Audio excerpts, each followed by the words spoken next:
Bismillahirrahmanirrahim. Assalamualaikum warahmatullahi wabarakatuh. Waalaikumsalam Alhamdulillahirabbil alamin.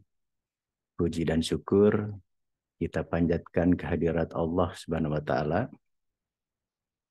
Memandangkan pada hari ini kita boleh bersilaturahim, bertemu dalam suasana bulan Ramadan. Selamat menjalankan ibadah saum dan kita diberi kesehatan dalam juga mengikuti kegiatan kuliah daring. Memulai acara kita pada hari ini, mari bersama-sama melafazkan basmalah. Bismillahirrahmanirrahim. Hari ini kita akan mendengarkan 3 orang mahasiswa yang sudah mengirim PPT, PowerPointers, untuk presentasi masing-masing 5 menit saja ya. Dan yang mau presentasi adalah satu Gina Khairunisa, sudah ada. Kemudian Hijrah Febrianti juga sudah ada, dan Ina Sulastri sudah ada. Saya beri kesempatan kepada Gina Khairunisa, 5 menit Gina untuk presentasi, silahkan. Baik, Pak. Terima kasih. Eh,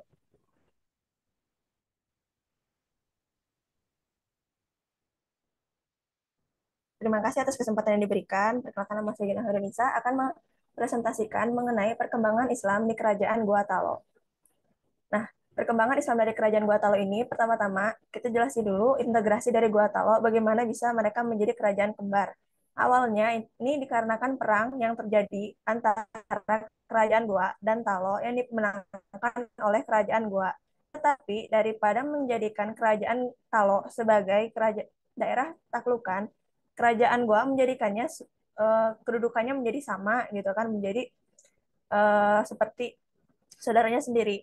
Kemudian pada masa itu juga kan ada Portugis untuk masuk gitu kan ke daerah Malaka gitu kan, mereka tuh merebut Malaka, dan itu teh membuat orang-orang gitu kan, pedagang-pedagang itu teh melakukan perpindahan atau ke daerah timur. Nah, dari sanalah si Goa dan Talo ini tuh memanfaatkannya menjadi kesempatan untuk melaksanakan pintu terbuka. Nah, apa itu pintu terbuka? Pintu terbuka tuh kayak membuka gitu kan pelabuhan di sana itu menjadi pelabuhan untuk perdagangan gitu kan, pelabuhan perdagangan internasional, sehingga dari pelabuhan perdagangan internasional itu teh mulailah masuk gitu kan pedagang-pedagang gitu kan dari luar negeri gitu, dari luar negeri gitu kan ke Sulawesi Selatan. Kemudian kedatangan Islam itu teh ya emang sudah mulai muncul gitu kan dari perdagangan-perdagangan itu. Akan tetapi waktu itu teh cuma orang-orangnya aja gitu kan, orang-orang kayak warga-warganya saja yang melakukan perdagangan di luar, melakukan perdagangan gitu kan, yang mau masuk Islam. Kemudian kedatangan Islam itu sebenarnya ya emang rada terlambat gitu kan, maksudnya tuh karena semenjak dari jadi pelabuhan internasional itu teh si eh, kerajaan Gua Talo mulai dikenal sebagai kerajaan yang berpengaruh gitu kan, sebagai kerajaan dagang gitu kan, Islam mulailah masuk gitu. Nah, puncak masuknya Islam di kerajaan Gua Talo ini tuh ketika datangnya 3 mubalik dari Minangkabau gitu kan. Mereka itu disebut dengan Dato Taklu, yang yang ada Datori Bandang atau Abdul Makmur atau Hatip Tunggal, kemudian Datori Patimang, atau Dato Sulaimana atau Hatip Sulung, kemudian Datori Tiro Abdul Jawad alias Hatip Bungsu. Nah, ketiganya ini bersaudara gitu kan. Terus mereka itu berasal dari kota tengah Minangkabau. Terus yang pertama itu memeluk Islam itu namanya Raja Karaeng Matowaya dari Talo, yakni I Malingkang Daeng Mayurin atau Karaeng Talo gitu kan. Dia mengucapkan syahadatnya yang disusul oleh Karaeng Goa Imangga Raing Daeng Marabia gitu kan. Dari masuknya dua raja ini dalam Islam, Islam tuh mulai menjadi agama resmi sekaligus ideologi dari kerajaan Goa Talo itu sendiri. Ya, terima kasih.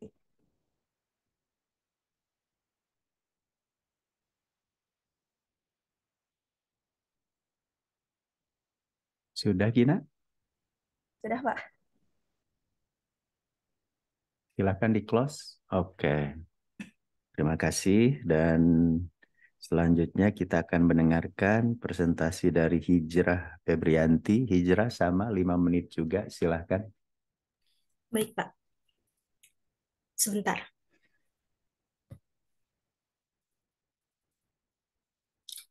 Assalamualaikum warahmatullahi wabarakatuh. Saya Hijrah Febrianti. Di sini akan membahas mengenai peran Sunan Derajat dalam proses Islamisasi di Jawa Timur pada abad 15 dan 16. Sebentar.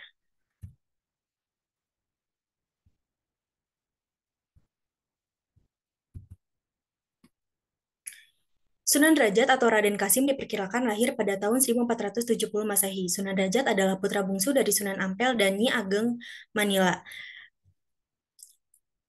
Ia juga merupakan saudara kandung Raden Mahmud Ibrahim atau Sunan Bonang. Selain bernama Raden Kasim, dikenal juga dengan nama Maulana Hashim atau Pangeran Syarifuddin. Namun masyarakat lebih mengenal dengan sebutan Raden Kasim dan Raden Syarifuddin. Sunan Derajat dikatakan mulai berdakwah setelah belajar agama Islam dan tasawuf dari ayahnya. Dari ayahnya Sunan Ampel. Ia juga memperdalam ilmu agama dan tasawuf dari para guru lainnya seperti Syekh Maulana Ishaq, Syekh Nawawi Al-Bantani, dan Syekh Abdullah bin Ibnu Abbas. Sunan Derajat berdakwah kepada semua lapisan masyarakat, baik dari kalangan yang sudah mengenal agama Islam maupun yang belum. Ia juga berusaha menyebarkan agama Islam dengan cara-cara yang mudah dipahami oleh seluruh masyarakat tanpa memandang perbedaan status sosial, suku, atau agama. Sunan Derajat banyak berdakwah dan menyebarkan agama Islam di wilayah Jawa Timur Indonesia. Ia dikenal aktif mendirikan masjid-masjid dan pesantren-pesantren di berbagai daerah di Jawa Timur, seperti Tuban, Gresik, Lamongan, Jombang, dan sekitarnya. Selain itu, Sunan Derajat juga pernah melakukan perjalanan keluar daerah Jawa Timur untuk menyebarkan agama Islam. Ia pernah berkunjung ke wilayah Surabaya dan Madura untuk berdakwah. Sunan Derajat biasanya berdakwah kepada masyarakat melalui pertemuan-pertemuan agama seperti pengajian, ceramah, atau musyawarah. Ia juga menggunakan cara-cara yang kreatif seperti menggunakan kesenian untuk berdakwah. Selain itu, Sunan Derajat juga sering berdakwah kepada para pemimpin lokal seperti raja atau kepala desa agar mereka juga dapat memahami dan mengamalkan ajaran agama Islam dengan baik. Dengan cara ini, Sunan Derajat berhasil mendapatkan dukungan dan bantuan dari para pemimpin lokal dalam menyebarkan agama Islam di daerah-daerah sekitarnya. Konsep dakwah Sunan Derajat didasarkan pada ajaran agama Islam yang bertujuan untuk membawa manusia ke dalam kebahagiaan hidup di dunia dan akhirat. Beberapa konsep dakwah Sunan Derajat yang terkenal adalah tawakal, keadilan, kerukunan, kepedulian sosial, dan konsistensi.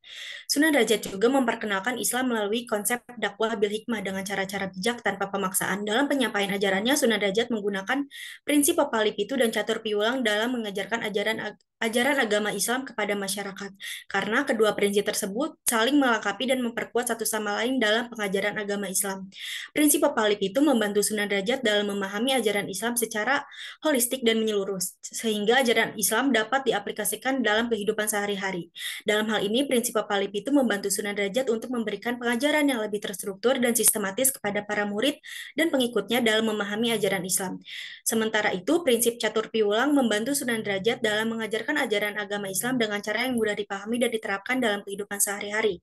Dalam hal ini, prinsip catur piulang membantu Sunan Derajat untuk menyampaikan ajaran Islam dengan bahasa yang mudah dipahami oleh masyarakat serta menggunakan budaya lokal untuk menjelaskan ajaran Islam. Dengan menggunakan kedua prinsip tersebut, Sunan Derajat dapat menyampaikan ajaran Islam dengan cara yang lebih efektif dan dapat menjangkau masyarakat yang lebih luas di wilayah Jawa Timur. Kombinasi dari prinsip Papalipitu dan catur piulang membantu Sunan Derajat dalam menjaga keberagaman budaya dan adat istiadat di wilayah Jawa Timur serta dapat meningkatkan pemahaman dan pengamalan ajaran Islam di kalangan masyarakat setempat. Sekian dari saya. Wassalamualaikum warahmatullahi wabarakatuh. Waalaikumsalam. Terima kasih Hijrah Febrianti. Terakhir, kita akan dengarkan presentasi dari Ina Sulastri. Ina, waktunya 5 menit juga, silahkan.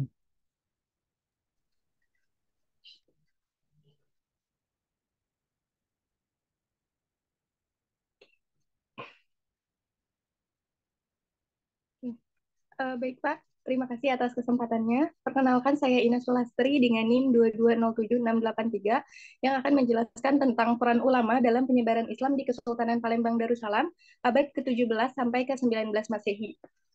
Sebelumnya kita mulai dulu dengan berdirinya Kesultanan Palembang Darussalam, di mana Kesultanan Palembang Darussalam ini merupakan lanjutan dari Kerajaan Palembang atau Keraton Kuto Gawang yang memiliki hubungan dengan Mataram. Hingga pada 1659, Keraton Kuto Gawang kalah perang melawan VOC, dan tepat 7 tahun setelahnya, Pangeran Aryo Kusumo Abdurrahim atau yang lebih dikenal dengan Kiai Masindi akhirnya memproklamasikan kerajaannya menjadi suatu kesultanan dengan nama Kesultanan Palembang Darussalam setelah mendapatkan legalitas dari Kesultanan Turki Utsmani walaupun harus melepaskan hubungannya dengan Mataram. Nah, dari hal tersebut bisa kita simpulkan bahwa Kesultanan Palembang Darussalam ini memiliki hubungan yang erat dengan Kesultanan Turki Utsmani di Eropa, baik itu dari segi perdagangan ataupun dari hubungan bilateral lainnya. Lalu kita langsung ke puncak kejayaannya, yaitu berada pada awal abad ke-19, tepatnya pada masa Kesultanan pada masa Sultan Mahmud Badarudin II, di mana kejayaan ini selaras dengan semakin meluasnya Islam di kawasan Sumatera bagian selatan. Hal tersebut juga tidak jauh dari adanya faktor hubungan antara Kesultanan Palembang Darussalam dengan Kesultanan Turki Utsmani, di mana Sultan, yaitu Sultan Mahmud Badarudin II ini memfasilitasi para ulama untuk belajar di wilayah kekuasaan Turki Utsmani ataupun di Mekah, Arab Saudi, di mana agar ketika mereka kembali dari pelajaran di luar negeri tersebut, mereka memiliki kompetensi dalam mengajarkan agama Islam di wilayah Kesultanan Palembang Darussalam. Nah, Sultan juga membebaskan para ulama untuk menerjemahkan kitab-kitab bahasa Arab ke dalam bahasa Melayu ataupun menulis sendiri kitab-kitab bahasa Arab ataupun menulis sendiri kitab-kitab berbahasa Melayu sebagai pedoman dalam mengajarkan agama Islam di wilayah kekuasaan Palembang Darussalam gitu. Nah, dari hal tersebut bisa kita simpulkan gitu bahwa Sultan berperan sebagai fasilitator dalam penyebaran agama Islam di wilayah kekuasaannya. Sedangkan para ulama yang sekembalinya mereka dari pendidikan di luar negeri, mereka pun langsung menyebarkan agama Islam dengan kitab-kitab yang mereka pedomani agar dengan cara face to face dari masjid ke masjid, dari dusun ke dusun, dari rumah ke rumah, agar dengan harapan dapat memperkuat keimanan dari masyarakat Kesultanan Palembang Darussalam itu sendiri gitu. Jadi para ulama ini berpendapat bahwa kesultanan akan berjalan semakin jaya bila masyarakatnya menganut agama Islam secara baik dan benar gitu. Jadi tidak hanya beragama tapi juga menjalankan syariat-syariatnya. Nah, berikut ada beberapa ulama yang berperan dalam penyebaran agama Islam di Kesultanan Palembang Darussalam. Yang pertama ada Abdus Somad Al-Palimbani, yang beliau itu pernah belajar di Mekah, Arab Saudi, dan sekembalinya beliau menulis banyak kitab, namun kitab yang paling terkenal adalah Zuratul Mufid fi Bayani Kalimat Tauhid dalam bidang akidah. Lalu ada Syihabuddin Al-Palimbani, dengan karyanya yang paling terkenal adalah menerjemahkan kitab Zuharut At-Tauhid karangan Ibrahim Al-Lawami yang juga dalam bidang akidah. Lalu ada Kemas Fahrudin dengan karyanya Khawas Al-Quran dalam bidang kequranan. Lalu ada Muhyiddin bin Syekh Syihabuddin dengan karyanya yang paling terkenal adalah menerjemahkan hikayat Syekh Muhammad Salman dalam bidang akhlak. Lalu ada Kemas Muhammad bin Ahmad dengan karyanya yang paling terkenal adalah menulis Nafahat Ar-Rahman fi Manaqib Usaidina Al-Azam As-Samam. Kita langsung ke runtuhnya Kesultanan Palembang Darussalam. Nah, keruntuhan ini didasari oleh dua faktor, yaitu faktor internal dan eksternal. Internalnya adalah adanya perang saudara antara Sultan Mahmud Badarudin II yang saat itu menjabat dengan adiknya sendiri, yaitu Sultan Ahmad Najamuddin II, dikarenakan Sultan Ahmad Najamuddin II memiliki dukungan dari pihak Inggris. Lalu kita ke faktor eksternalnya, di mana Kesultanan Palembang Darussalam kalah perang pada peperangan melawan Belanda, yaitu pada Perang Palembang, di mana Belanda mengakuisisi Pulau Bangka dari wilayah kekuasaan Palembang Darussalam, di mana Pulau Bangka ini adalah pulau yang kaya akan timah dan menjadi sumber utama perdagangan dari Kesultanan Palembang Darussalam. Otomatis ketika Pulau Bangka diambil alih oleh Belanda, maka Kesultanan Palembang Darussalam tidak lagi memiliki timah untuk diperjualkan dan akhirnya meruntuhkan sistem ekonomi dari Kesultanan Palembang Darussalam. Nah, atas kekalahan itu juga Sultan Mahmud Badarudin II diasingkan ke Ternate, sedangkan Sultan Ahmad Najamuddin II diasingkan ke Batavia. Jadi kesultanan pun dipimpin oleh Prabu Anom, tapi di bawah kendali Belanda. Di bawah kendali Belanda tersebut, akhirnya masyarakat kehilangan sosok sultan yang bisa mengayomi, yang bisa mendukung dan bisa mengarahkan masyarakat kepada keagamaan yang baik gitu. Para ulama juga kehilangan kebebasannya untuk menyebarkan agama Islam di Kesultanan Palembang Darussalam gitu. Jadi bisa disimpulkan gitu bahwa setelah kepemimpinan dipimpin oleh Prabu Anom di bawah Kelandali Belanda, penyebaran agama Islam di Kesultanan Palembang Darussalam pun semakin menurun seiring dengan menurunnya kualitas dari kejayaan Kesultanan Palembang Darussalam.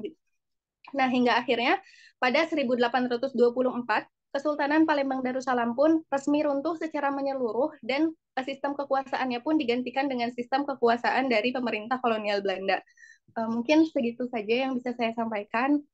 Terima kasih.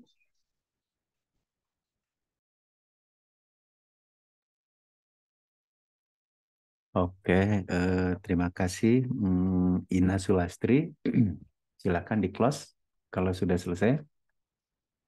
Oke, kita sudah mendengarkan presentasi dari 3 mahasiswi. Secara umum saya ingin memberikan komentar.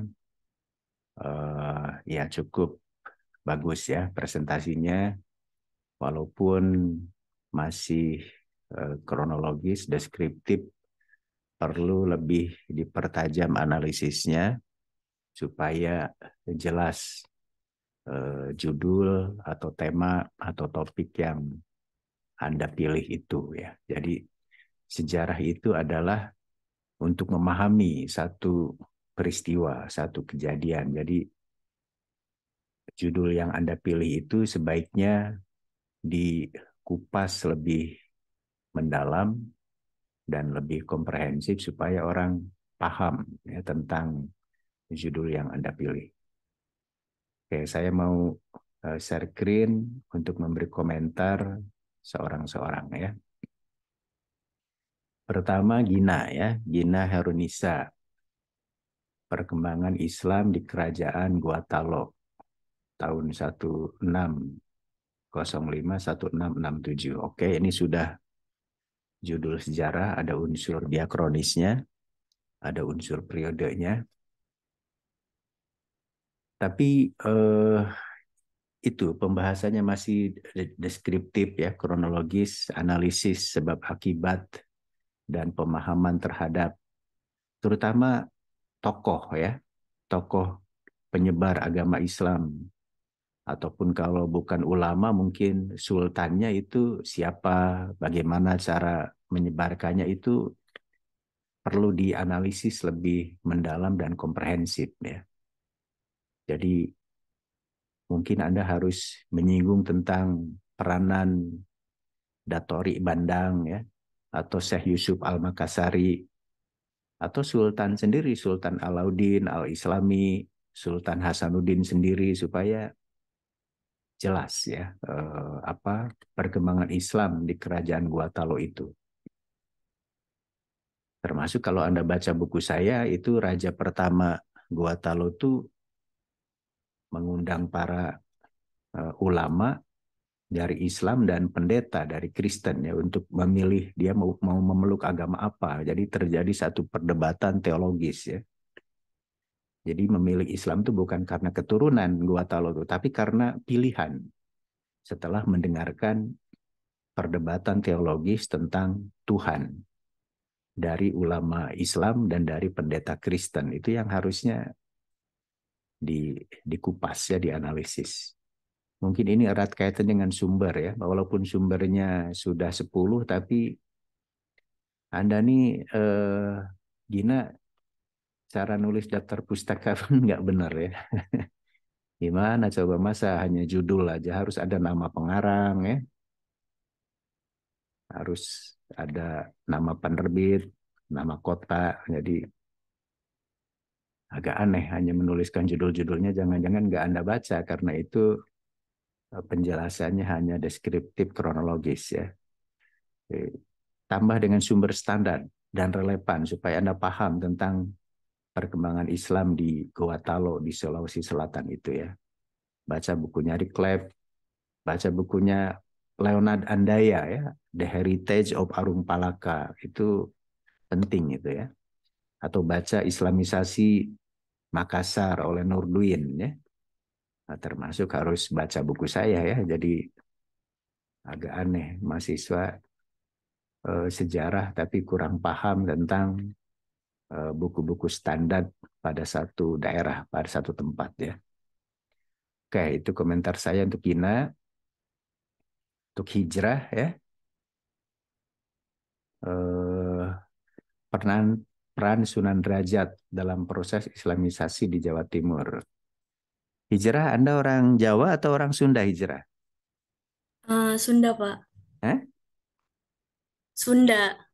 Sunda. Sanes tiang Jawa nggih. Ya judulnya sih sudah oke, sudah ada unsur diakronisnya, tapi nggak logis hijrah. Abad 15 sampai abad 17 ya, itu 200 tahun tuh hijrah. Coba kita lihat siapa Sunan Derajat itu atau Raden Kasim. Hijrah bilang lahir 1470 kan? Kalau hijrah berarti abad 15 sudah betul ya. Tapi kalau dia sampai abad 17 itu artinya usianya 230 tahun. Ya, bayangkan 1470. Kalau ke 1500 saja 30 tahun kan? Itu kalau abad 17 berarti 1600 berarti udah 203 tahun. Nggak mungkin lah usia wali itu sampai 200 tahun. 100 tahun juga nggak mungkin. Jadi Anda belum menyadari secara logis siapa itu Sunan Derajat atau Raden Kasim ya. Kalau dia lahir 1470 ya yang wajar aja. Mungkin kalau dia usianya 60, 70 tahun ya sampai 1540 lah ya. Itu udah 70 tahun tuh ya. Artinya abad 16. Paham nggak hijrah? Ya. Kemudian Yap. Anda bilang Sunan Derajat nih menyebarkan Islam dengan lagu-laguan ya, lagu apa Pupuh. Kalau orang Sunda atau orang Jawa harusnya tahu Pupuh-pupuh atau tembang tuh ya. Asmarandana, Dangdanggula, Kinanti. Hijrah bisa nggak ngelagu Asmarandana, Pupuh, Dangdanggula, Kinanti? Tahu, Pak, tapi saya nggak bisa. Budak letik bisa ngacung, ngacung nah unggal isuk. Kinanti. Saya waktu kecil diajarin lagu-lagu Pupuh itu ya, Dangdanggula, Asmarandana, Kinanti, Magatru. Jadi Anda harus paham tentang penyebaran Islam melalui budaya, melalui nyanyian ya, yang menurut Anda dilakukan oleh Sunan Derajat, tapi Anda sendiri nggak paham pupuh-pupuh itu ya. Jadi itu analisisnya harus fokus pada Sunan Derajat, sebab judul Anda kan Sunan Derajat ya. Saya pikir ini juga Sunan yang mungkin kurang terkenal ya, sebab namanya tidak diabadikan menjadi nama IAIN atau nama UIN ya. Kan di Jawa Timur tuh yang terkenal IAIN Sunan Ampel, Surabaya. IAIN apa yang di Malang tuh Maulana Malik Ibrahim. Ya. Jadi Sunan Derajat belum kebagian tuh kecuali kalau hijrah mau mendirikan IAIN atau UIN yang baru ya. Misalnya di mana gitu, namanya Sunan Derajat. Mungkin ini erat kaitan dengan rujukannya. Rujukannya baru 6, harus tambah dengan yang relevan ya, yang standar minimal kan 10 ya. Kalau Islam di Jawa ya Anda harus baca bukunya The Grab ya. Piged, Reclap tentu. Reclap tidak hanya sejarah Indonesia modern tapi juga tentang penyebaran agama Islam oleh orang-orang Cina di Jawa ya. Termasuk juga perjanjian Giyanti, itu Reclap nih pakar tentang Jawa ya. Ya harus baca juga tentu buku saya ya supaya paham tentang peranan para wali di Jawa, salah satunya adalah Sunan Derajat ya.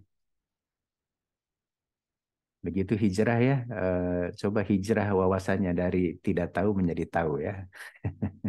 Dari tidak banyak baca menjadi banyak baca. Oke, terakhir Ina. Ina nampaknya judulnya ada penambahannya, peran Sultan dan ulama dalam penyebaran Islam Kesultanan Palembang Darussalam. Abad 17, 19. Ina, Darussalam artinya apa? Tahu nggak? Kenapa Brunei namanya Brunei Darussalam, Aceh Darussalam. Ini Anda menambahkan Palembang Darussalam. Darussalam apa artinya, Ina?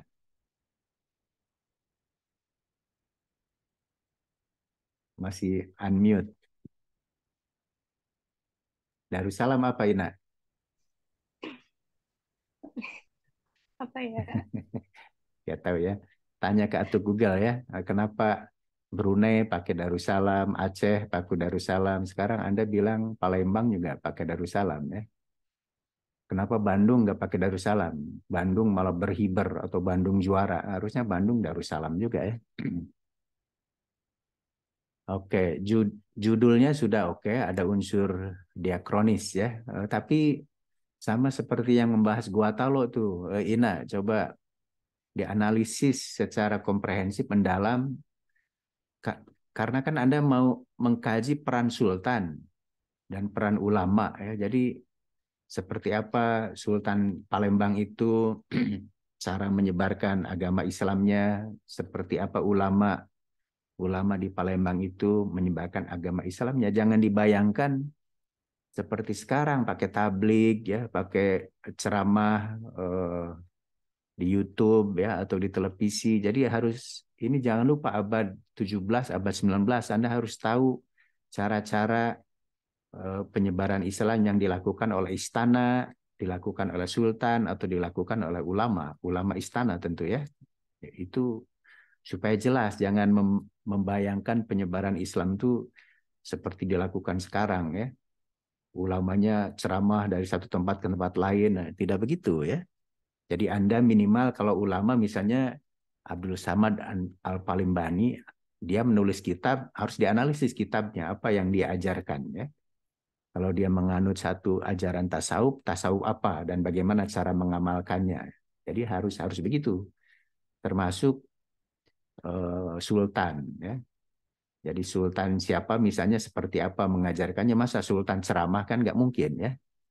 Sultan tentu biasanya dia mengangkat kadi, mengangkat ulama istana dan menunjukkan bahwa sultan punya komitmen pada agama dengan menunjukkan hari-hari perayaan Islam atau mengundang para ulama untuk memberikan tausiah ya atau pengajaran agama di istananya. Jadi harus jelas peran sultan dan ulamanya itu supaya tidak digambarkan seperti penyebaran agama Islam sekarang. Anda kebayang nggak kalau misalnya peranan Jokowi dan MUI dalam penyebaran agama Islam, seperti apa Jokowi menyebarkan agama Islam, kan harus jelas ya. Dengan belusukan misalnya kan harus gitu ya. Kalau ulama MUI-nya seperti apa? Misalnya mengeluarkan fatwa halal haram atau halal pun ya. Jadi harus jelas, lebih-lebih ini abad 17, abad 19 ya. Mungkin ini ada kaitannya juga dengan sumber ya. Walaupun sumbernya sudah 10, coba ditambah dengan yang relevan dan standar. Tentu bukunya Riklep bisa Anda pakai.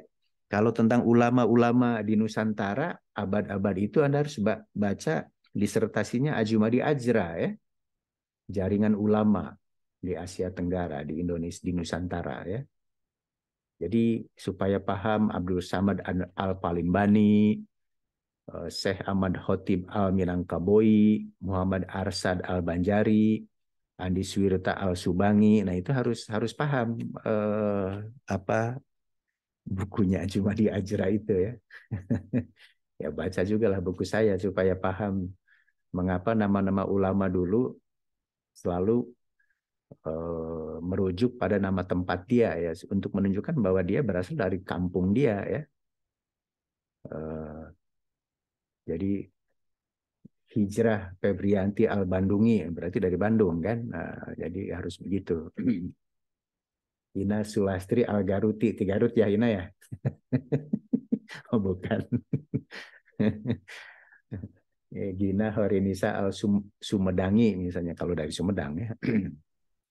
Oke, jadi harus jelas seperti apa peran sultan dan peran ulamanya itu ya dalam menyebarkan agama Islam. Jangan gambarkan secara umum saja tanpa merujuk. Misalnya Sultan Badarudin dari Palembang itu seperti apa peran-perannya, itu harus jelas ya. Saya pikir seperti itu komentar saya, silahkan dielaborasi, dianalisis secara komprehensif dan mendalam nanti di makalahnya ya, dikumpulkan pada akhir semester. Secara umum sudah oke ya, walaupun tadi yang nulis bibliografi, nulis rujukan itu harus benar ya. Tulis nama pengarangnya dulu, tahun, judul bukunya apa atau artikelnya apa, nama kota, nama penerbit ya. Itulah pentingnya membaca buku-buku standar, termasuk membaca buku saya ya, supaya membaca buku itu jangan dilihat isinya saja, lihat juga daftar pustakanya, cara nulisnya gimana ya. Jadi membaca itu banyak hal yang bisa kita peroleh ya. Saya pikir itu saja komentar, kritik, saran dari saya pada hari ini. Minggu depan tanggal 18 ya, saya masih di Malaysia, dan pada jam seperti ini saya masih ada acara jumpa dengan Perdana Menteri Malaysia, Datuk Seri Anwar Ibrahim ya, ada meluncurkan buku. Ini bukunya buku Syekh Abdul Somad Al-Palimbani ya. Tapi bukunya berjudul Kitab Syair Al-Salikin. Nah, saya diundang untuk hadir karena ini penting, sehingga minggu depan mungkin saya tidak bisa daring, tapi diteruskan, diskusinya tetap jalan, dipimpin oleh penanggung jawab kelas ya, dan saya akan memantau nanti dari jarak jauh dari WhatsApp group, karena pada waktu yang sama saya masih di Malaysia menghadiri acara yang juga penting ya. Itu saja, mari kita akhiri kuliah daring kita pada hari ini dengan bersama-sama melafazkan hamdalah, alhamdulillahirobbilalamin. Insya Allah jumpa lagi di lain kesempatan. Selamat saum, selamat berpuasa. Mudah-mudahan semuanya sehat dan ibadah saum kita diterima oleh Allah Subhanahu wa taala. Mari kita akhiri dengan bersama-sama melafazkan kembali hamdalah, alhamdulillahirobbilalamin. Sekian, terima kasih. Assalamualaikum warahmatullahi wabarakatuh. Oke, boleh lab ya.